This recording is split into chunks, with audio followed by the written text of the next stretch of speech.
Students, हमने आपको chemistry first chapter में बताया कि अवस्था परिवर्तन दो प्रकार से होता है। एक रासायनिक परिवर्तन होता है और एक भौतिक परिवर्तन होता है।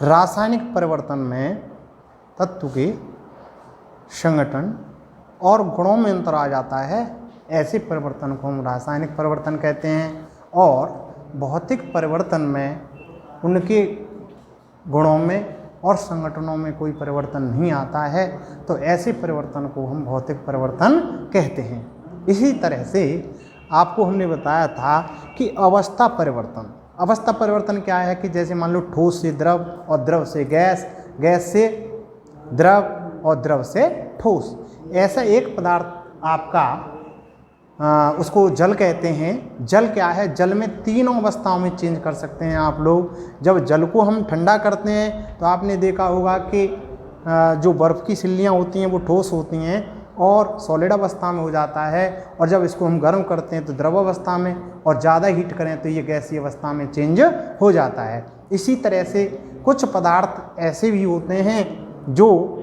कुछ ठोस पदार्थ ऐसे भी होते हैं जो उनको हम तेज़ी से गर्म करें तो वो बिना द्रव अवस्था में आए हुए सीधे गैसीय अवस्था में चेंज हो जाते हैं।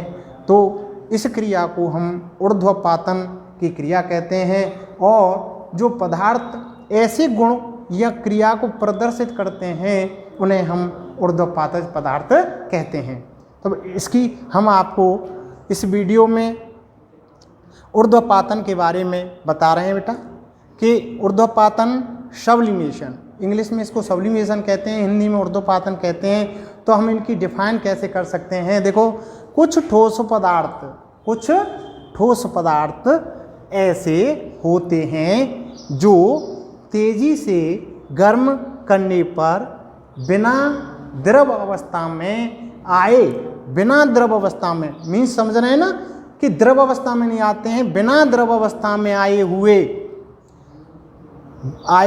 सीधे वाष्प में परिवर्तित हो जाते हैं। तो इस क्रिया को ऊर्ध्वपातन की क्रिया कहते हैं। और जो पदार्थ जो ठोस पदार्थ क्रिया को करते हैं उन्हें ऊर्ध्वपातज पदार्थ कहते हैं।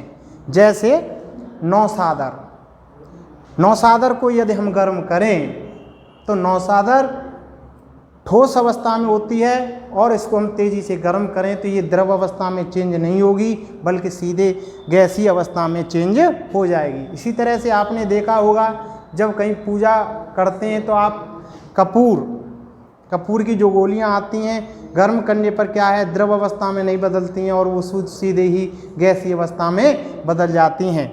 जैसे नौसादर का जो केमिकल नेम है मैंने लिख दिया इसमें, इसका केमिकल नेम है अमोनियम क्लोराइड। क्या नाम है इसका? Ammonium chloride. यानी कोई पूछता है कि भाई नौसादर का केमिकल नेम क्या है, तो आप बताएंगे अमोनियम क्लोराइड। कपूर, आयोडीन आदि ऐसे ठोस पदार्थ हैं जो ऊर्ध्वपातज क्रिया का निर्वहन करते हैं, और इन पदार्थों में ये ऊर्ध्वपातन की क्रिया संपन्न होती है। हाँ, तो स्टूडेंट्स, पहले बताया हमने आपको कि ऊर्ध्वपातन क्या होता है, ऊर्ध्वपातन पदार्थ क्या होते हैं। अब हम आपको बाष्पीकरण बता रहे हैं।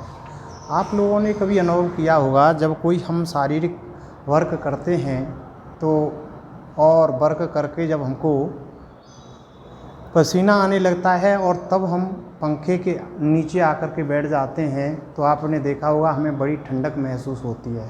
क्यों होती है? कि जो हमारा पसीना है वो जो है गैसीय अवस्था में चेंज हो जाता है और हमें ठंडक का अनुभव होने लगता है। इस क्रिया को बाष्पीकरण कहते हैं, और बाष्पीकरण के द्वारा ही हमें ठंडक महसूस होती है। तो इस बाष्पीकरण की डेफिनेशन हम किस प्रकार से दे सकते हैं वो हम बता रहे हैं। यहाँ पे देखो, बाष्पीकरण, जब किसी द्रव को वायु में खुला रख दिया जाता है तो वह धीरे धीरे गैस अवस्था में परिवर्तित होकर वायुमंडल में विलीन होने लगता है।